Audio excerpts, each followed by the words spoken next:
কালিদারা বাজারে রয়েছে, যেটি নোয়াখালী সদরে পড়েছে। এখানে এসেছে একটা বিশেষ উদ্দেশ্যে। এই যে আপনারা দেখতে পাচ্ছেন ভেড়ার পাল বলা যায় এটাকে, যে ভেড়াগুলো রয়েছে এই ভেড়াগুলো দেখে আমার কাছে অদ্ভুত লেগেছে।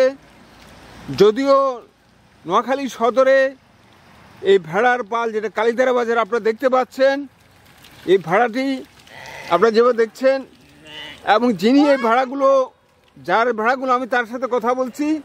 আপনার এই যে ভেড়া, এখানে কয়টি ভেড়া রয়েছে? এখানে 70টা ভেড়া আছে। 70টা ভেড়া রয়েছে। আপনি এই ভেড়াগুলো কেন নিয়েছেন? ব্যবসা করার জন্য। কোথায় থেকে নিয়েছেন? এটা ধরনের শান্তিরহাটের থেকে আনছে, তার বাদে সিরিঙ্গার থেকে আনছে, ভুঁইয়ারহাটের থেকে আনছে। তো এত কিছু থাকতে আপনি ভেড়া নিয়ে আসলেন কেন? ভেড়া প্রযুক্ত ভেড়া চলে এই জন্য। নোয়াখালীতে ভেড়া কি চলে বেশি না? বেশি।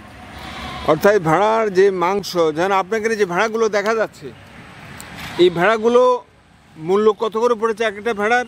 একটা আছে আপনার 25,000, 26,000 হেড নিচে। মানে আপনার এখানে যে ভেড়াগুলো দেখা যাচ্ছে, বড়গুলোর দাম কত? বড়গুলোর দাম আছে ধরুন 27,000, 28,000 টাকা। 27,000, 28,000 একটার দাম? হ্যাঁ, একটার দাম। আপনার কয় টাকার ভেড়া রয়েছে এখানে? ধরেন আপনার 8.5 লাখ টাকার ব্যাগ আছে। কয়টি ভেড়া? 70টি ভেড়া, 8.5 লাখ। তাহলে আপনার এর ভিতরে কি খরচ হয় আপনার? এখানে ধরুন স্বাভাবিক বদিল্য খরচ আছে, যারা এখানে তাদের খরচ আছে। তো এগুলার খাবার দাবার কি দেন? ভেড়া কি খাওয়ান আপনি? তো খাইতেছে ঘাস পালা ঘাট, এইটাই। আর এক্সট্রা কোনো খাবার দেন না? তো এখানে তো ঘাস নাই, আপনি কি ঘাস খান না? এই মাঠে তো নেই, অন্য মাঠে নিয়ে যান। অন্য মাঠে হবে। ভেড়ার মাংস কেমন, খেতে কেমন? ভালো, স্বাদের মাংস। দুর্বলতা আছে ভেড়ার মাংসের প্রতি, খেতে চায় ভেড়ার মাংস অনেকে, আমি দেখেছি। স্বাদের মাংস। তো সেই ক্ষেত্রে ভেড়ার মাংস যদি দোকানে, মিউনিসিপালিটি বাজারে, পৌর মার্কেটে, পৌর বাজারে ভেড়ার মাংস বিক্রি হয়, কেজি কত করে বিক্রি করে আপনি জানেন? 1500-1200 টাকা করে বিক্রি করে। আপনি কি এটা আগে করেছেন এই ব্যবসা কখনো? না, এটা তো আমার বাবা মনে করেন এই ব্যবসায় জড়িত। হ্যাঁ, আমার মুরব্বী। আপনার বাবা এই ব্যবসা করতেন? ব্যবসা করে। উনি আছেন তো? উনি আছেন, এখনো করছেন উনি ব্যবসা?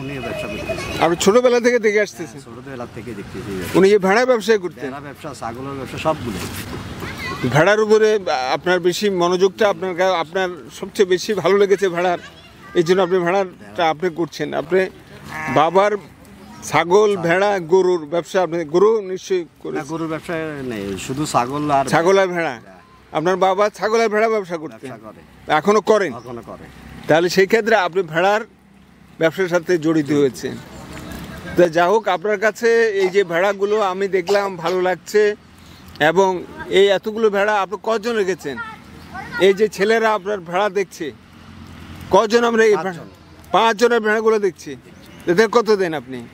একজনের 300 টাকা করে বেতন দিই। 300 টাকা দিনে?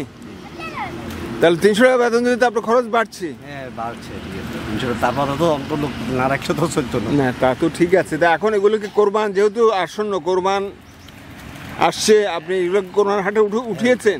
না, আবার হাটে উঠে না, আজকে 8টা উঠাবো। আজকে উঠাবেন? তা আপনার লক্ষ্য কি? লক্ষ্য হয়েছে আল্লাহ যদি বিক্রি বেচা হয়, তাহলে মনে করেন যারা আছে মাঠে, এদের যে একটা সম্মানীয় পাতা আমরা তো তারা দিতে পারি, এটাই। মানে এগুলো সব বিক্রি করে ফেলবেন? মানে এই কোরবানে আপনার লক্ষ্য হচ্ছে সবগুলো ভেড়া বিক্রি করে দেবেন?